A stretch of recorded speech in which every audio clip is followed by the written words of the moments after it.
지금부터 4월 19일 주일 온라인 예배를 시작하도록 하겠습니다. 다 같이 묵상기도 드리겠습니다.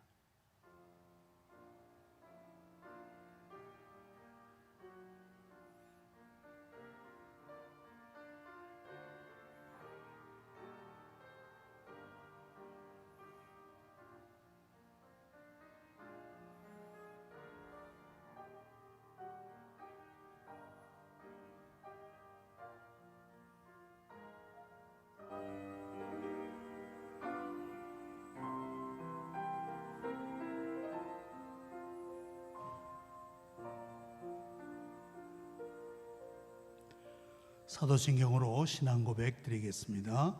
전능하사 천지를 만드신 하나님 아버지를 내가 믿사오며 그 외아들 우리 주 예수 그리스도를 믿사오니 이는 성령으로 잉태하사 동정녀 마리아에게 나시고 본디오 빌라도에게 고난을 받으사 십자가에 못 박혀 죽으시고 장사한 지 사흘 만에 죽은 자 가운데서 다시 살아나시며 하늘에 오르사 전능하신 하나님 우편에 앉아 계시다가 저리로서 산 자와 죽은 자를 심판하러 오시리라.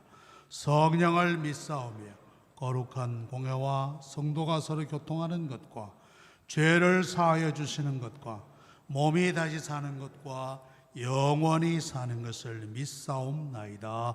아멘. 찬송가 12장 다 같이 부르도록 하겠습니다.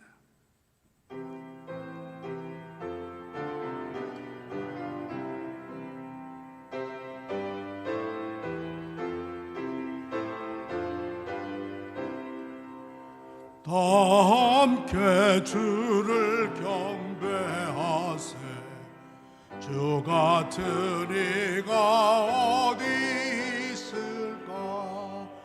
주 앞에 찬양을 드리니 주 성령이여 나를 도우사.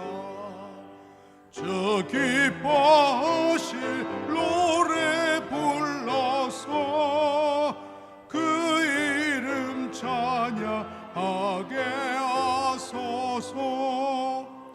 내 주여 나를 인도하사 아버지 품에 살게 하시고 주 성령 내 행실 살피사 내 맘과 뜻을 주관하시고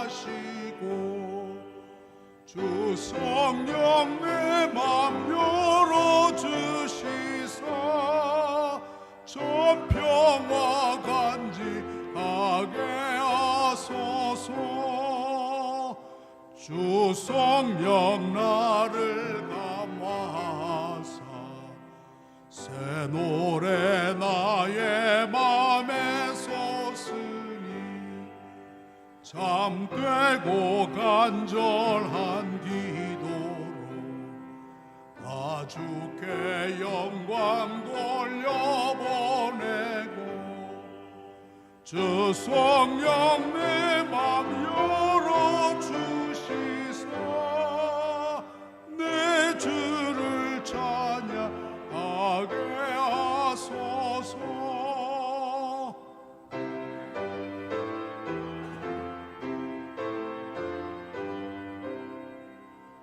말할 수 없는 탄식으로 날 위해 친히 간구하시는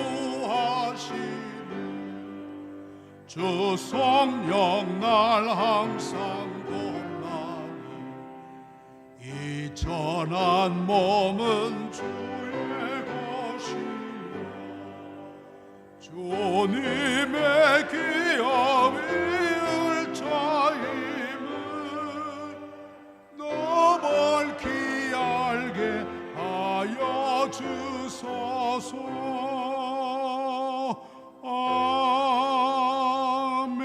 아멘. 이 시간 권혁준 장로님 기도 인도하시겠습니다.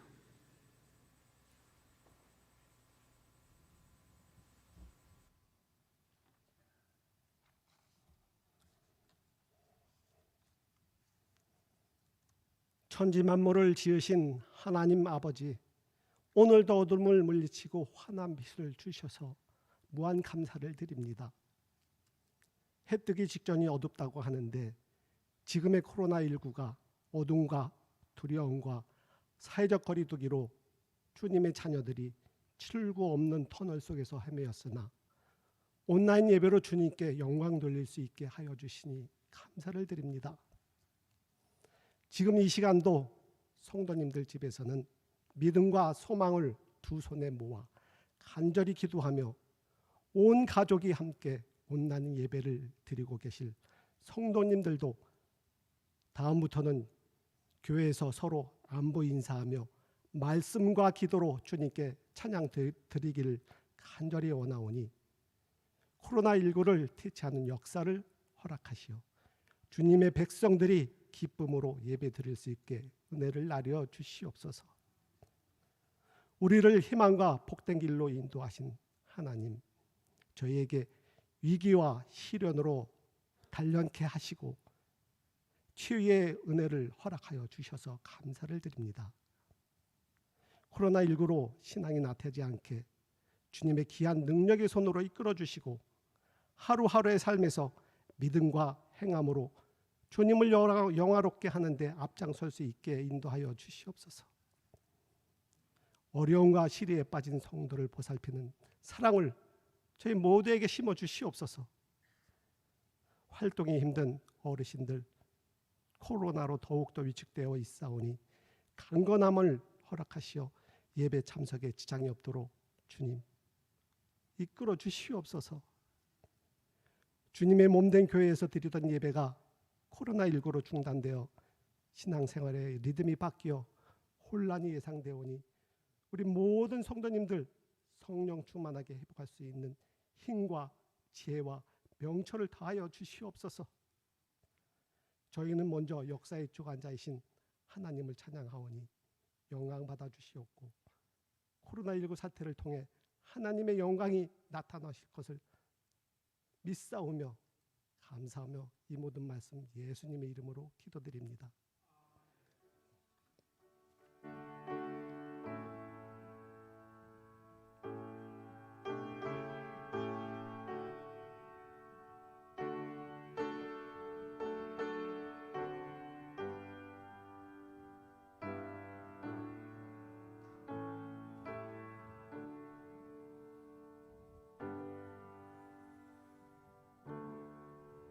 이 시간에는 당회원들께서 나오셔서 특송을 해주시겠습니다.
우리 주일학교 하나의 말씀 보도록 하겠습니다. 우리 주일학교 말씀은 야고보서 2장 17절입니다.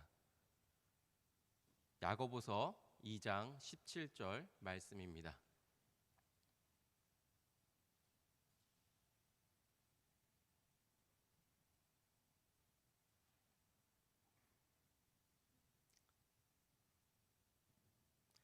제가 읽도록 하겠습니다. 쉬운 성경입니다.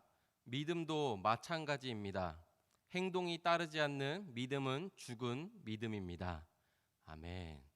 오늘 말씀의 제목은 믿음을 보여주세요입니다. 친구들 여러분, 우리 다음 사진을 보면서 어떤 나무의 씨앗인지 한번 맞추어 보세요. 어떤 나무의 씨앗일까요?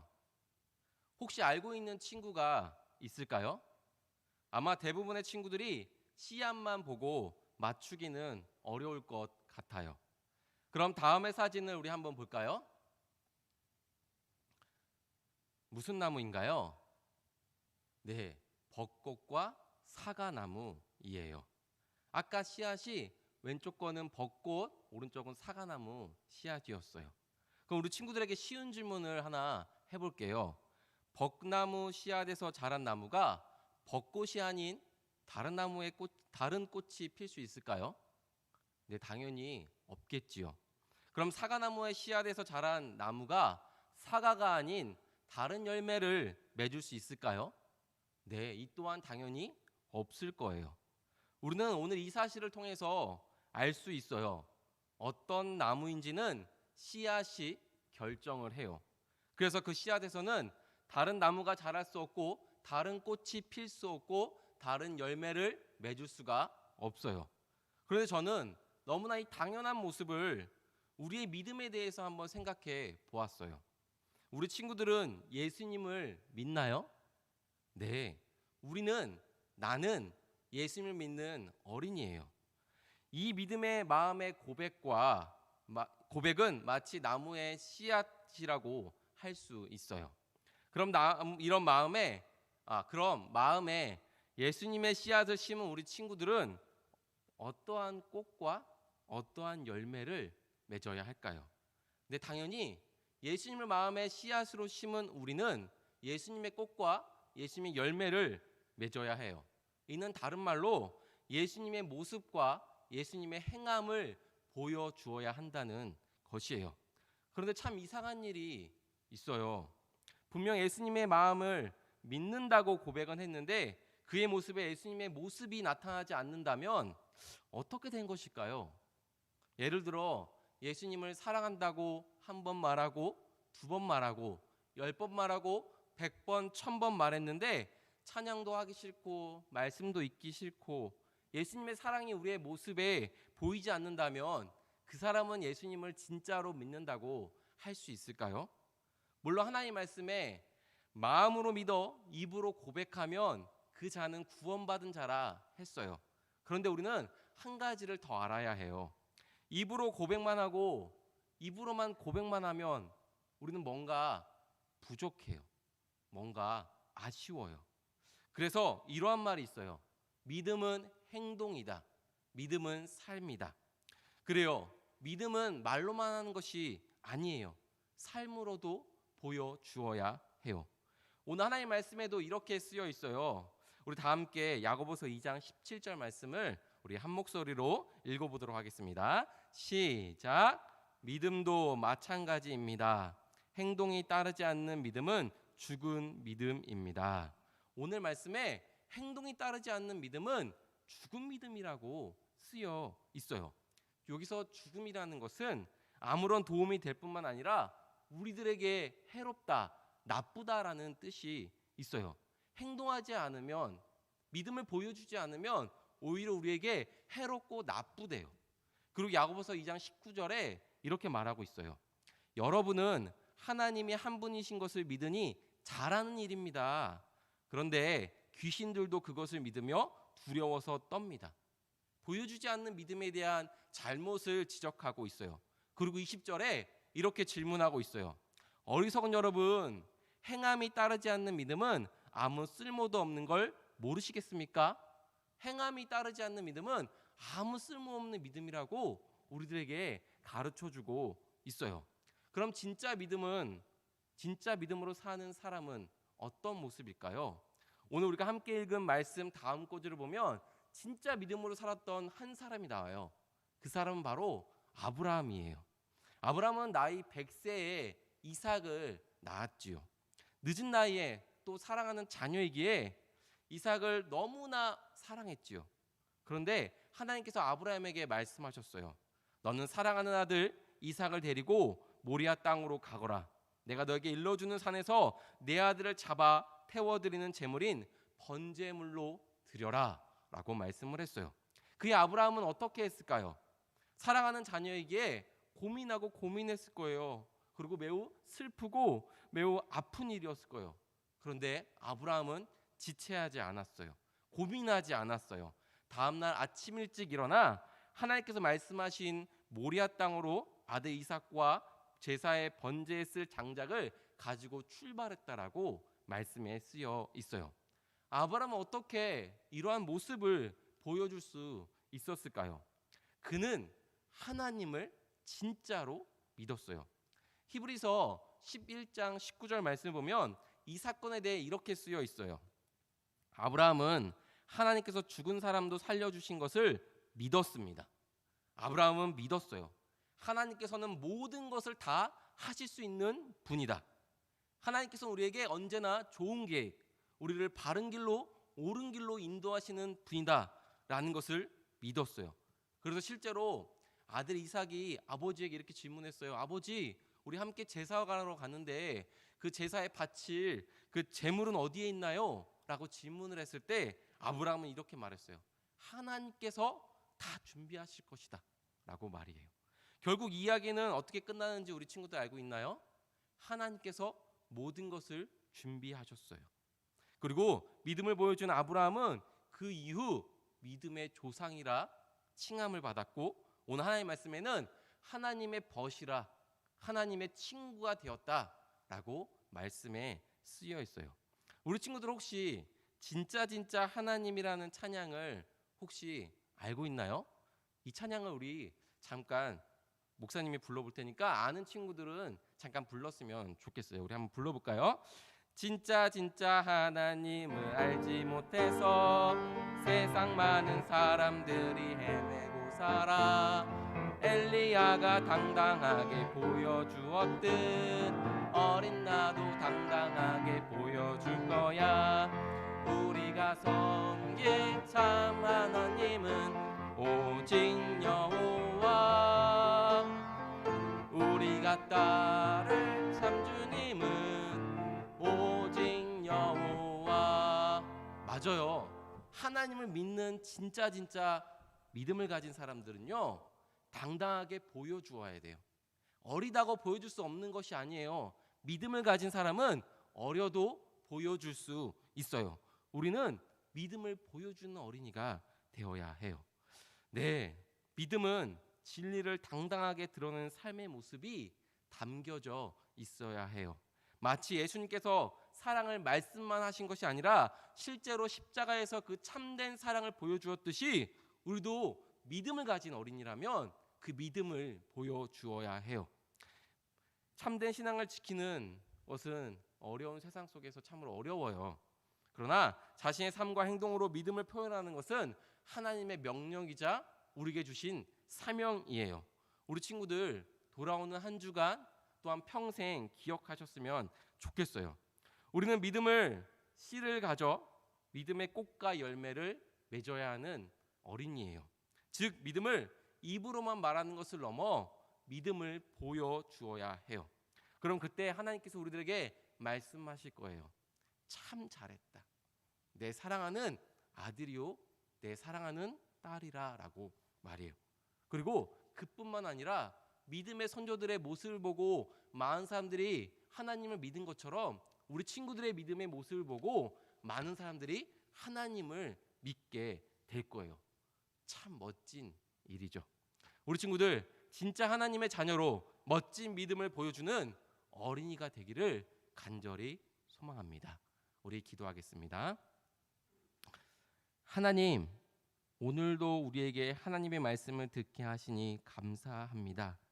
언제든 어디서든 예수님이라면 어떻게 하셨을까를 생각하며 예수님의 모습으로 살고 예수님처럼 사는 우리 귀한 주일학교 어린이들 되게 하여 주시옵소서. 예수님 이름으로 기도합니다. 아멘.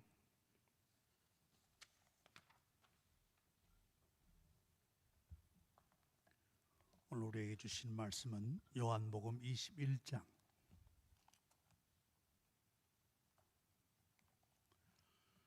요한복음 21장 1절부터 14절 말씀입니다.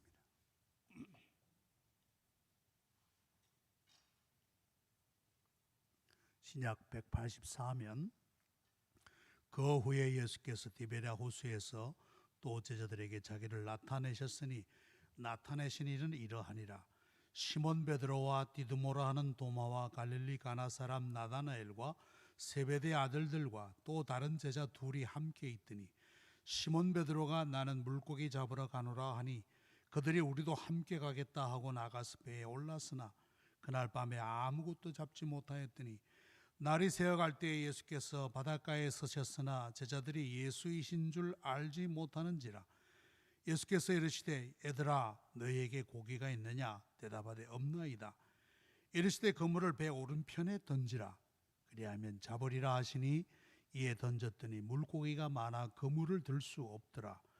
예수께서 사랑하시는 그 제자가 베드로에게 이르시되 주님이시라 하니 시몬 베드로가 벗고 있다가 주님이라 하는 말을 듣고 겉옷을 두른 후에 바다로 뛰어내리더라. 다른 제자들은 육지에서 거리가 불과 한 50칸쯤 되므로 작은 배를 타고 물고기 든 그물을 끌고 와서 육지에 올라보니 숯불이 있는데 그 위에 생선이 놓였고 떡도 있더라. 예수께서 이르시되 지금 잡은 생선을 좀 가져오라 하시니 시몬 베드로가 올라가서 그물을 육지에 끌어올리니 가득히 찬 물고기가 153마리라. 이같이 많으나 그물이 찢어지지 아니하였더라. 예수께서 이르시되 와서 조반을 먹으라 하시니 제자들이 주님이신 줄 아는 거로 당신이 누구냐 감히 묻는 자가 없더라. 예수께서 가셔서 떡을 가져다가 그들에게 주시고 생선도 그와 같이 하시니라. 이것은 예수께서 죽은 자 가운데서 살아나신 후에 세 번째로 제자들에게 나타나신 것이라. 아멘. 오늘 이 말씀을 가지고 부활의 주님과 빈 그물이라는 제목으로 하나님의 말씀을 증거하겠습니다. 지난주 영국에서는 최고령 106세 난 할머니 한 분, 이름이 코니 티첸이라는 할머니입니다. 그 할머니가 코로나19에 감염되었다가 완전히 나아서 집으로 돌아왔다는 소식을 보았습니다. 매우 축하하고 감사할 일입니다. 그 할머니는 그야말로 부활을 체험한 셈이라 그렇게 생각되어집니다. 그야말로 죽음의 문턱까지 갔다가 살아 돌아왔기 때문입니다. 아마 이번 부활주일은 그 할머니에게는 잊을 수 없는 그러한 절기가 아니었겠는가 저는 그렇게 생각되어집니다.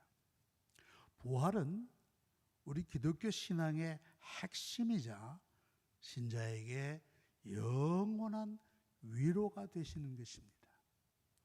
부활하신 주님이 이 땅에 40일간 계시면서 12번 나타나셨다 그랬습니다. 그리고 그 밖에도 많은 사람들에게 주님이 나타나셨습니다. 오늘 읽은 말씀 21장 요한복음 21장 1절에 보면 그 후에라는 말로 시작합니다. 그 후에 이것은 부활하신 주님께서 안식 후 첫날 나타났던 일 이후에 있었던 일이라고 하시는 말씀입니다. 첫 번째 나타날 때가 언제입니까? 예수님 부활하시고 난 바로 그날입니다. 요한복음 20장 19절로부터 나오는 말씀입니다.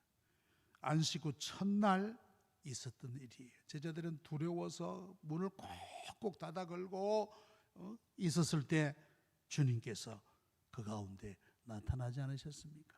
그러면서 너희들에게 평강이 있을지어다. 평강을 전해 주셨어요.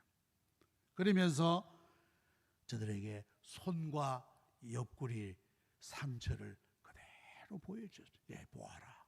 이게 내가 받았던 상처다. 라는 것을 직접 보여주셨어요. 그러시면서 주님이 어땠습니까?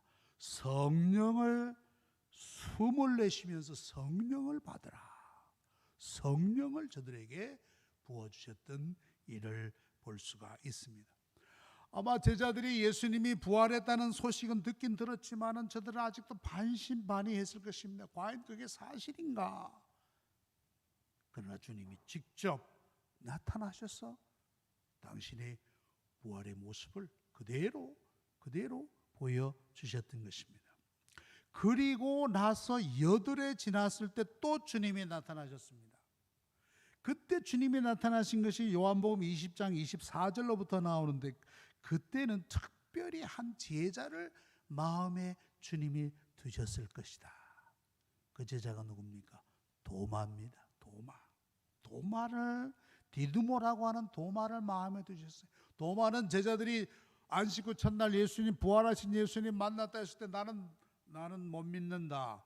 나는 부활하신 주님 직접 내가 보고 직접 내가 만져보고 그래야 믿지. 나는 믿지 않겠노라. 증거제일주의라 그럴까요? 증거가 있어야 된다.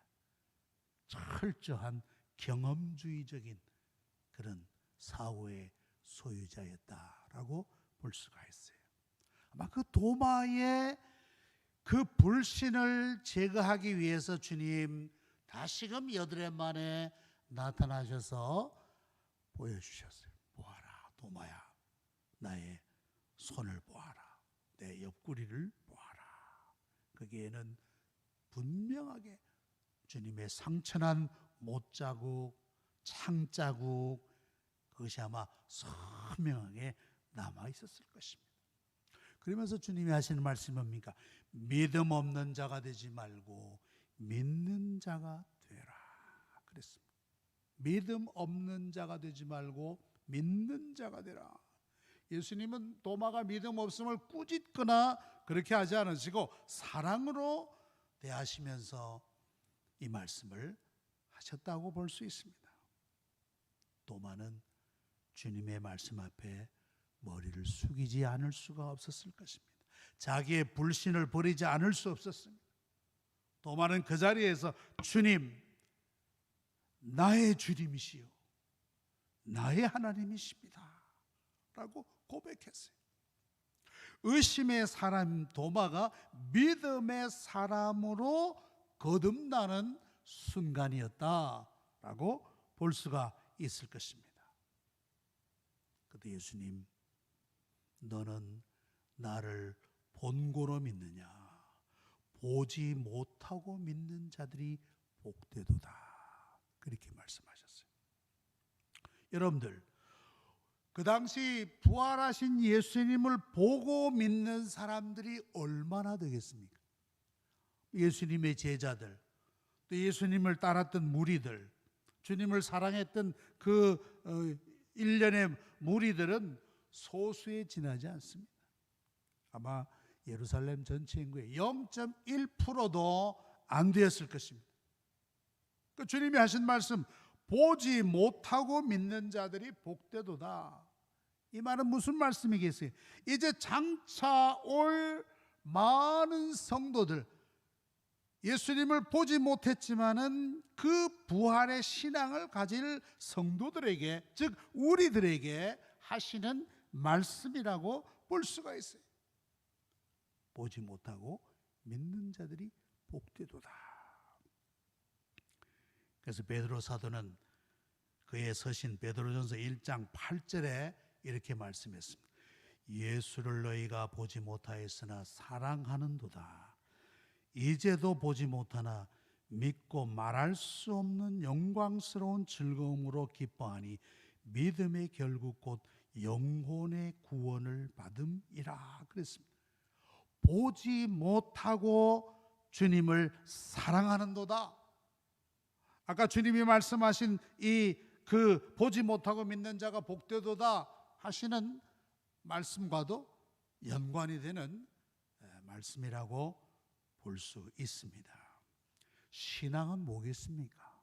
신앙은 보지 못함에도 불구하고, 예수 그리스도를 내 눈으로 보지 못함에도 불구하고 나의 주님으로 믿고 영접하는 것입니다. 보는 대로 믿겠다는 사람들이 있습니다. 보는 대로 믿겠다. 이건 신앙이 아니고 과학이죠. 과학. 과학은 뭡니까? 보이는 대로, 사물이 있는 그대로, 보는 대로 믿겠다고 하는 것이 과학인 것입니다. 그러나 신앙은 보지 못함에도 불구하고, 그리스도의 부활을 보지 못함에도 불구하고, 그리스도를 보지 못함에도 불구하고 그를 사랑한다고 고백하는 것이 진정한 신앙이라고 볼 수 있는 것입니다. 자, 이렇게 주님께서 두 번 나타나신 후에 요한복음 21장에 그 후에라는 말씀이 나오고 있습니다. 아마 21장 1절은 그 앞에 있는 주님의 나타나심과 후에 얼마나 시간이 흘렀는지는 정확히 알 수는 없습니다. 아마 시간이 꽤 흐르지 않았겠나. 왜냐? 주님이, 부활하신 주님이 제자들과 늘 함께 계시지 않았다는 것은 분명하기 때문입니다. 주님 부활하셨다고 제자들과 함께 계시지 않았습니다. 아마 그 시간차가 길었던 것으로 우리가 생각되어졌는데, 그때 베드로가 한 말이 뭡니까? 나는 물고기 잡으러 가야겠다. 나는 물고기 잡으러 가겠노라. 옛 생활로, 옛 직업으로 나는 돌아가겠다. 그렇게 말했습니다. 그랬을 때 함께 있던 제자들, 디두모라고 하는 도마, 갈릴리 사람 나다나엘, 세베대의 두 아들 누굽니까? 야고보와 요한, 그리고 이름 없는 두 제자, 7명의 제자들이 함께 갈릴리 바다로, 여기 디베랴 호수라고 그랬는데, 디베랴 호수, 갈릴리 바다, 게네사렛 호수 다 같은 이 호수를 말씀하는 것입니다. 왜 베드로가 옛 생활로 돌아왔을까? 여러분들, 그러면 이제 베드로는 주님과의 제자의 관계가 이제는 끝났다는 말인가? 아마 그 의미는 결코 아닐 것입니다. 쉽게 얘기하면 생업을 위한 것이었다는 것입니다. 생업. 먹고 살기 위해서 다시 갈릴리 호수로 나는 돌아와야 되겠다라는 사실입니다. 여러분들, 제자들 가난한 사람들이었습니다. 고기잡이에서 부자가 되었다, 그 당시로서는 어려운 생각입니다. 아마 영세 어부들이었을 것이다. 그러니 하루 벌어서 하루 먹고 사는 사람들입니다. 아주 평범한 사람들입니다. 주님은 이렇게 평범한 사람들을 불러서 특별한 사명을 주시지 않았습니까? 그런데 베드로는 그 이후에 다시금 옛 삶의 터전으로 돌아오게 되었던 것입니다. 주님은 그 삶의 현장에 다시 나타나신 거예요. 왜 그러셨을까? 제자들이 지금 비록 일시적으로 사역의 일선에서 후퇴하는 것 같았지만은 주님은 다시 한번 저들의 사명을 일깨워 주시기 위함이었을 것이다 라는 것입니다. 저들을 처음 부를 때 사람 낳는 어부가 되게 하겠다, 내가 너희로 사람을 낳게 하는 어부로 만드시겠다 라고 하신 그 사명을 다시 한번 이제 일으켜주기 위해서, 그 사명을 다시 고취시키기 위해서 주님이 나타나셨다, 부활의 증인으로 세우기 위해서 나타나셨다 라고 우리는 볼 수 있는 것입니다. 자, 이렇게 7명의 제자들이 밤새도록 차가운 바닷바람 맞으면서 그물을 던졌다 건졌다 던졌다 건졌다 하면서 이제 고기를 잡습니다. 한 마리도 못 잡습니다. 한 마리도 못 잡았어요. 얼마나 힘들었겠습니까? 다시 생업으로 돌아와서 이제 살아야 될 텐데 전혀 고기가 잡히지 않습니다. 바로 그때였어요. 거의 날이 새어갈 때 흐릿한 새벽빛 속에 아마 물 한 개가 가득 찼겠죠.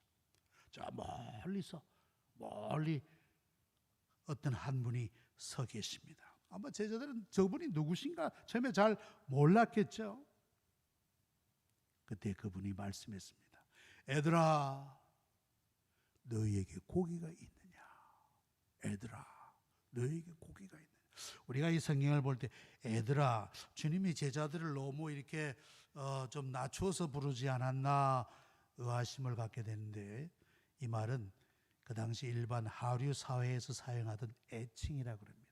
애들아라는 말은 여보게들, 자네들 이란 뜻으로 볼 수가 있을 것입니다.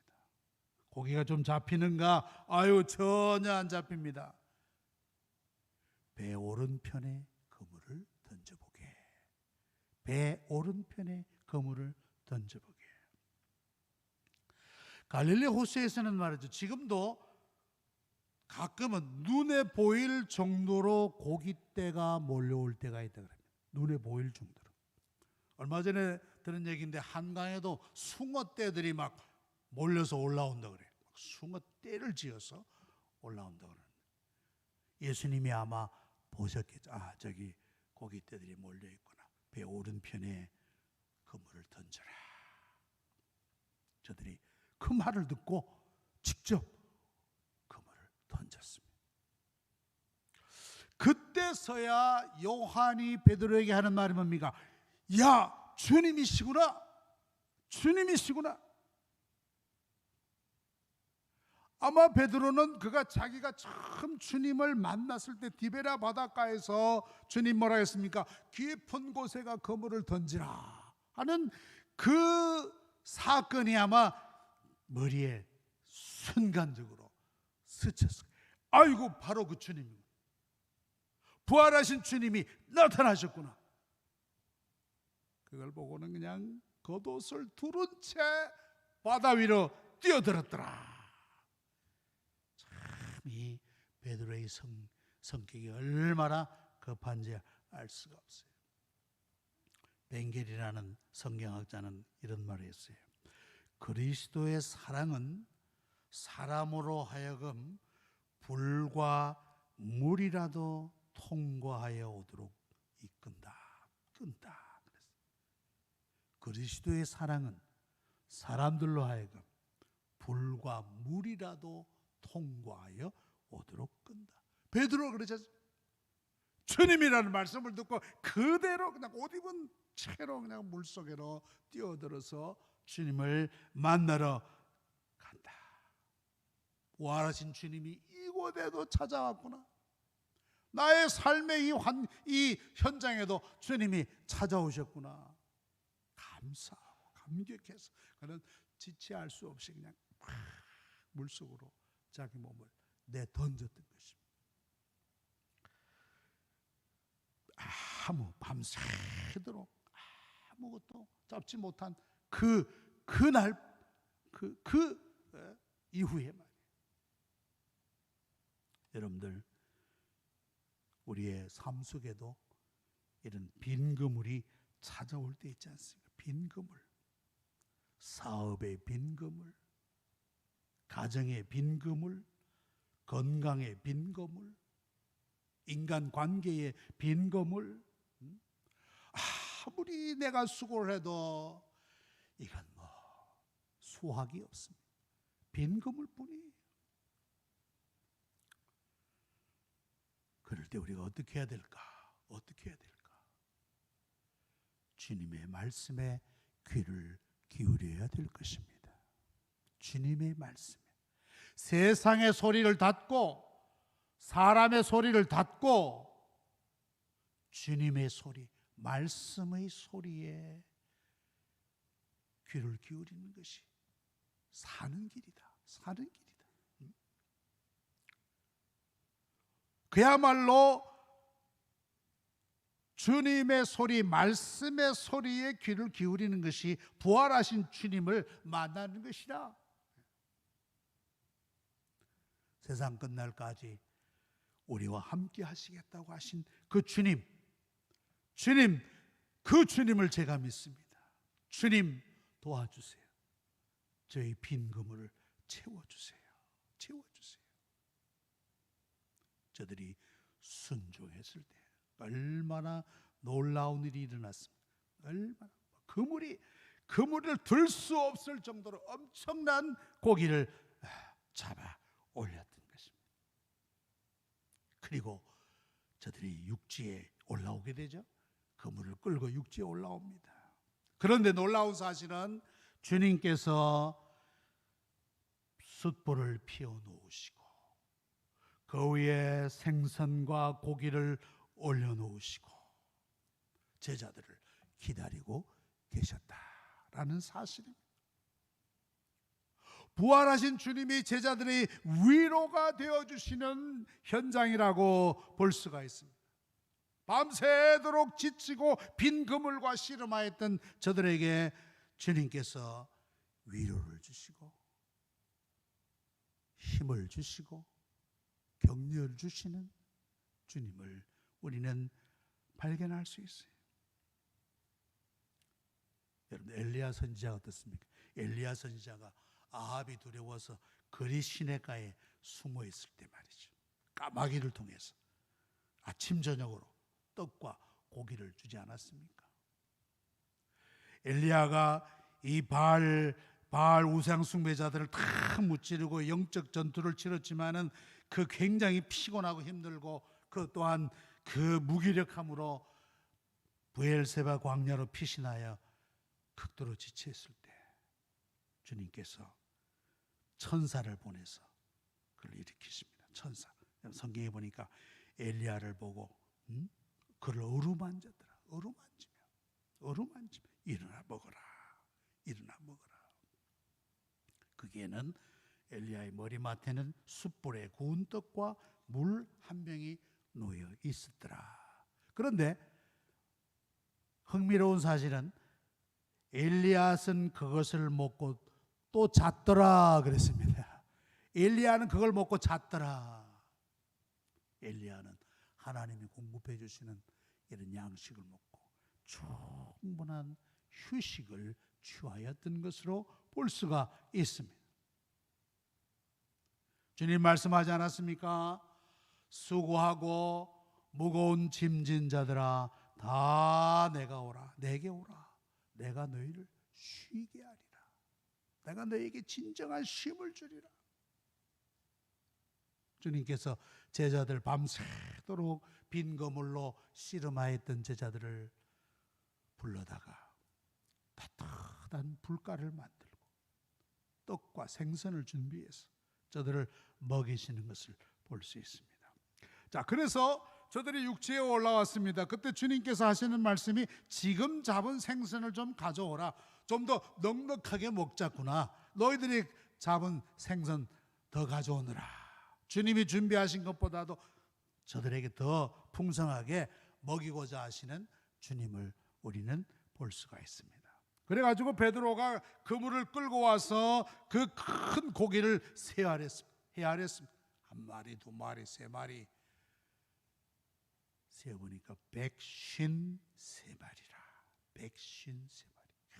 이런 팔뚝 같은 고기들이 그냥 153마리가 잡혀서, 이 정확하게 153마리, 이것은 이 사실이 무슨 신화적인 내용이 아니라 실제적이고 역사적이었다는 것을 보여주는 기록이라 그렇게 볼 수가 있습니다.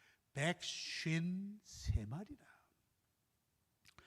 아마 여러분들 이미 들으신 분들이 있을 겁니다. 저는 이분의 간증을 읽을 때마다 참 새롭다, 새로운 은혜를 받곤 합니다. 여러분들 모나미 볼펜 아마 많이 쓰실 겁니다. 모나미 볼펜 보시면 그게 모나미하고 153이라, 153. 이게 바로 요한복음 21장 11절에서 얻은 힌트입니다. 모나미 153. 문구 사업을 하던 이 송삼석 사장님이라고 하는 분이 계셨는데 사업이 부도 직전까지 갔습니다.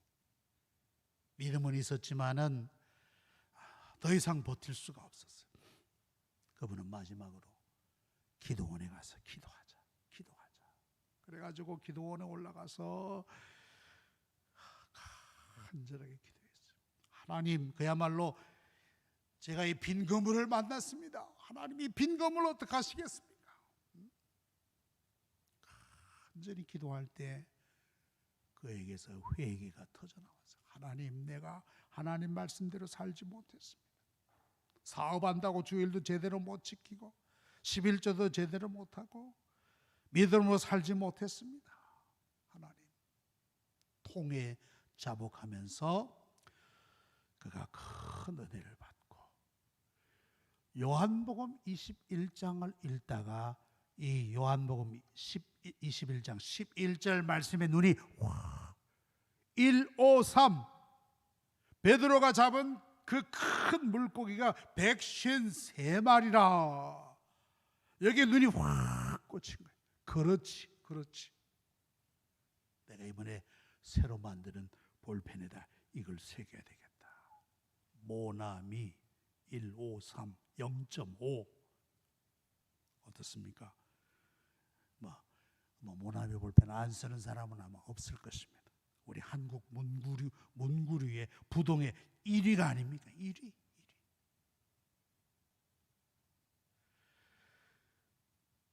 주님께서 그물을 끌고 무태 올라온 제자들을 초청하십니다. 12절에 보니까 예수께서 이르시되 와서 조반을 먹으라.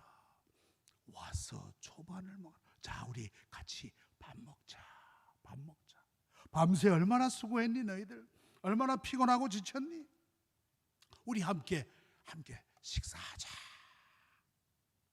여러분, 함께 밥을 먹는다는 건 뭡니까? 소통과 공감의 장이라고 볼 수가 있어요. 소통과 공감의 장, 친교와 교제의 장이라고 볼 수가 있는 것입니다. 부활하신 주님, 제자들을 다시 만나시고 저들과 함께 잡수시면서 저들과 더 깊은 소통과 공감을 나누시는 모습을 우리는 발견할 수가 있는 것입니다. 어떤 신학자는 그런 말을 했어요.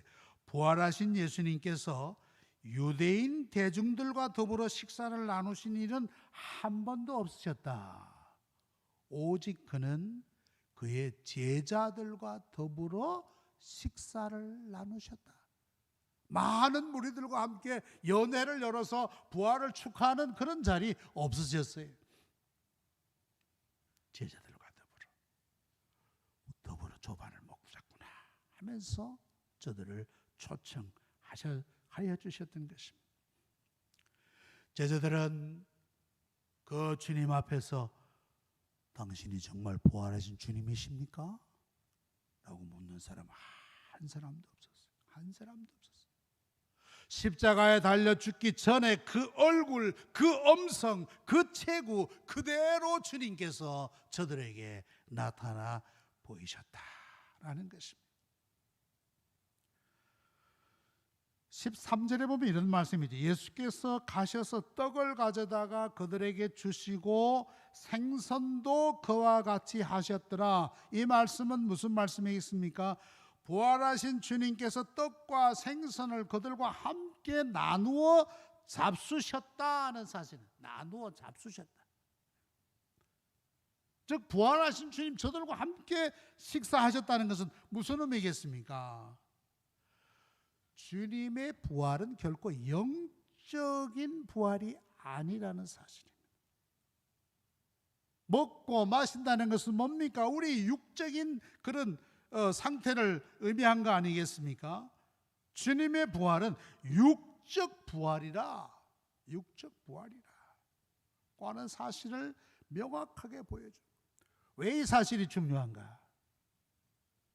초대교회에 보면 예수님을 오해한 사람들도 있었습니다. 예수님이 십자가에 달려 죽으셨다? 부활했다? 그거 아니다. 예수님 영적으로 죽으시고 영적으로 부활하셨다. 그렇게 믿는 사람들이 있었어요. 그래서 사도 요한은 이러한 사실에 대하여 분명한 경고를 한 것을 볼 수 있습니다. 요한 1서 4장 2절로부터 3절에 보면 이로써 너희가 하나님의 영을 알지니 곧 그리스도 예수 그리스도께서 육체로 오신 것을 시인하는 영마다 하나님께 속한 것이요 예수를 시인하지 아니하는 영마다 하나님께 속한 것이 아니니라. 예수님이 오셨다는 것은 영적으로만 오셨다라고 주장하는 사람, 그건 아니다. 아니다.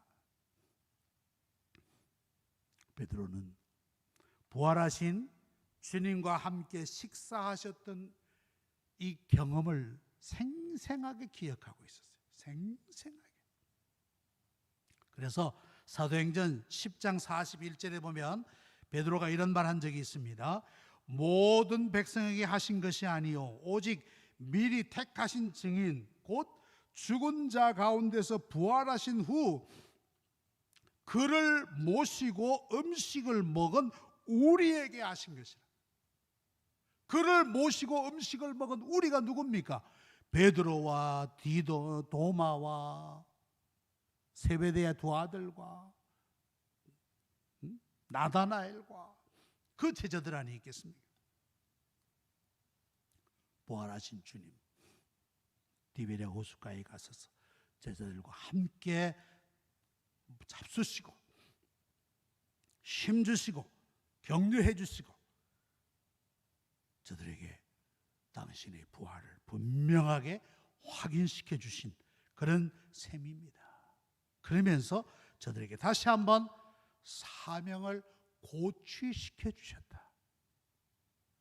너희들은 이런 고기만 잡는 사람이 아니라 원래의 사명, 사람을 낚는 어부가 되어야 된다. 사람 낚는 어부로 다시 가자꾸나 하시면서 저들을 불러주신 거예요. 베드로는 아마 처음 부름받았던 그 시간을 기억하고 다시 한번 사명을 확신하는, 그렇지, 내가 사람 낚는 어부로 부름받았지 하는 그 사명을 확고하게 붙잡는 시간이 되었을 것이다 라고 생각되어집니다. 말씀을 맺겠습니다. 부활하신 주님, 우리가 빈 그물로 힘들어할 때도 함께 하실 줄로 믿습니다. 이 코로나19 사태로 말미암아 많은 분들이 경제적으로 어려움을 겪지 않습니까? 빈 그물이 점점 늘어나고 있는 이러한 때입니다. 허탈과 피곤으로 우리의 삶이 지쳐 있을 때 부활하신 주님을 붙드시기 바랍니다. 그분을 삶에 모시기를 바랍니다.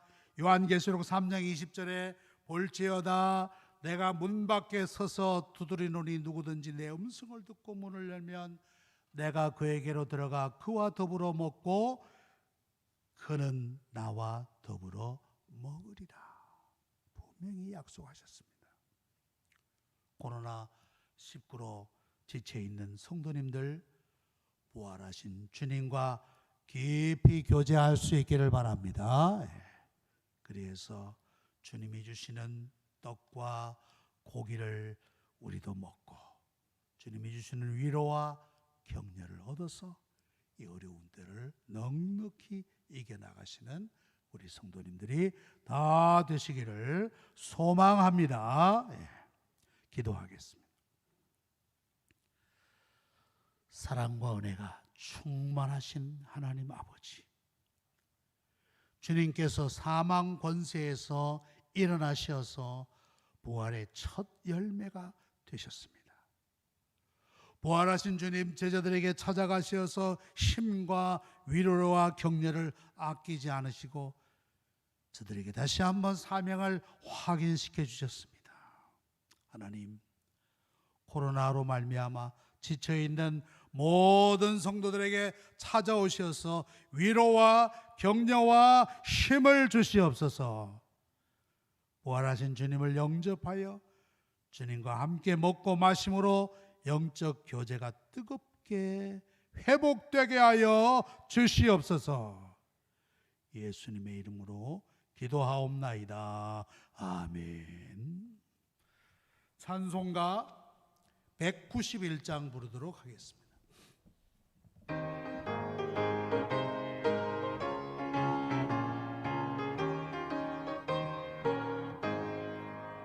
내가 매일 기쁘게 순례의 길 행함은 주의 팔이 나를 안보하며 내가 주의 큰 복을 받는 참된 비결은 주의 영이 함께함이라.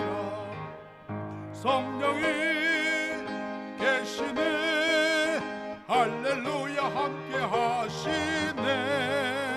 좁은 길을 걸으며 밤낮 기뻐하는 것 주의 영이 함께함이라. 전에 죄에 빠져서 평안함이 없을 때 예수 십자가의 공로 힘입어 그 말 아래 엎드려 참된 평안을 주의 영이 함께함이라. 성령이 계시네, 할렐루야 함께하시네. 좁은 길을 걸으며 밤낮 기뻐하는 주의 영이 함께하니라. 나와 동행하시고 모든 염려하시니 나는 숲의 새와 같이 기쁘다. 내가 기쁜 마음으로 주의 뜻을 행하면 주의 영이 함께함이라. 성령이 계시네, 할렐루야 함께하시네. 좁은 길을 걸으며 밤낮 기뻐하는 것 주의 영이 함께함이라.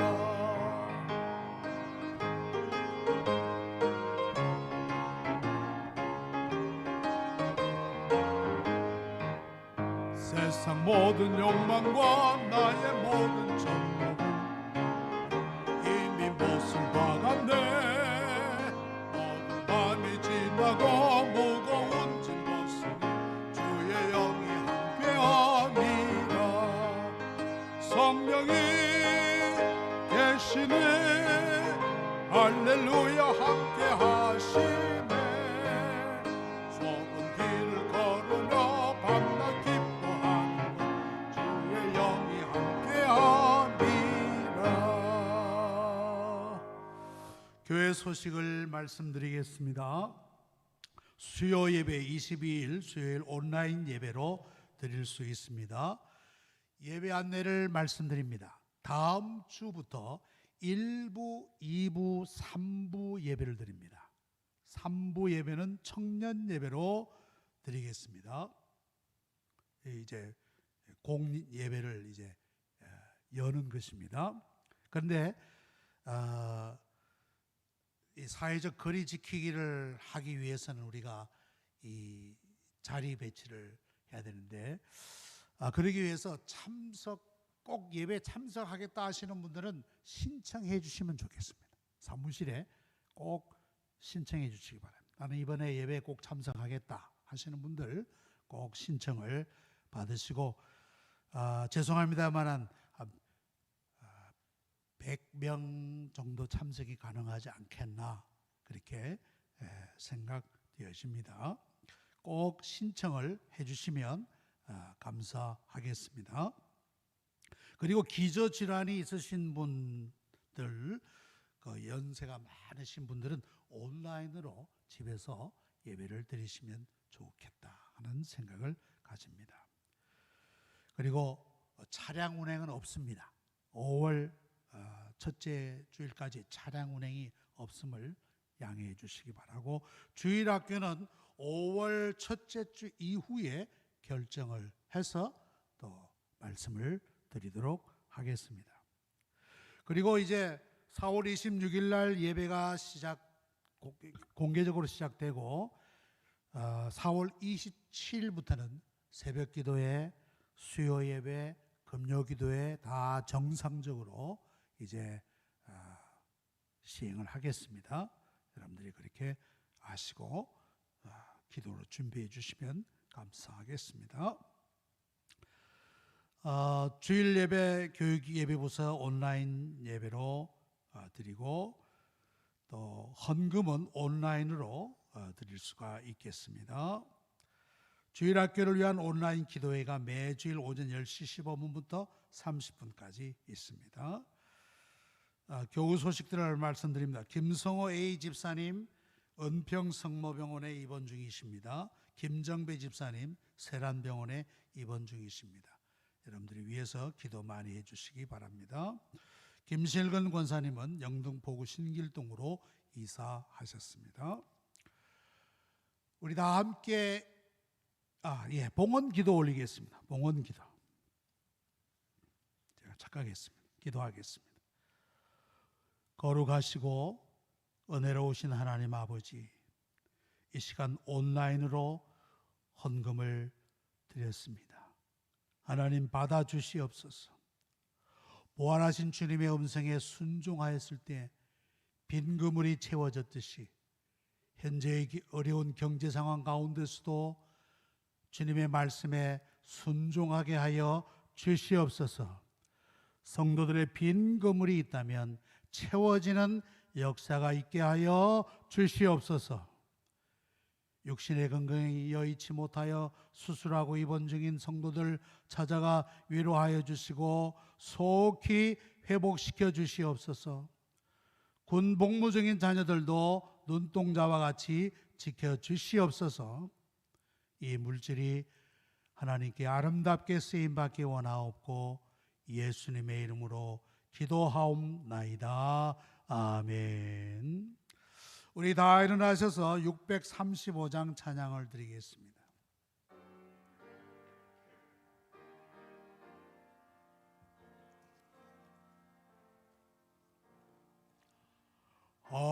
하늘에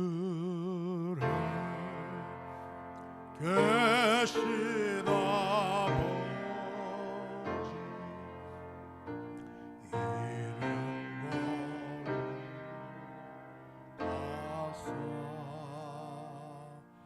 주님 나라 임하시고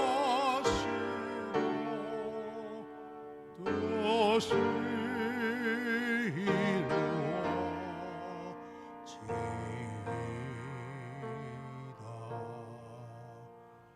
일용할 양식 주시고 우리들의 큰 죄 다 용서하옵시고 또 시험에 들게 마시고 악의 속에 하소서. 내게 주의 나라 주의 권세 주의 영광 영원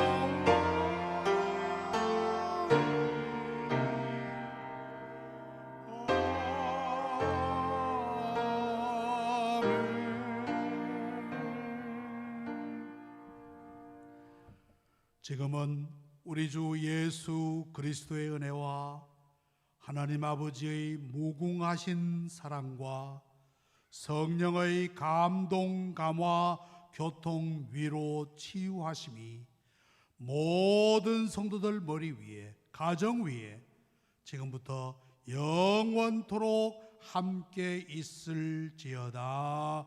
아멘.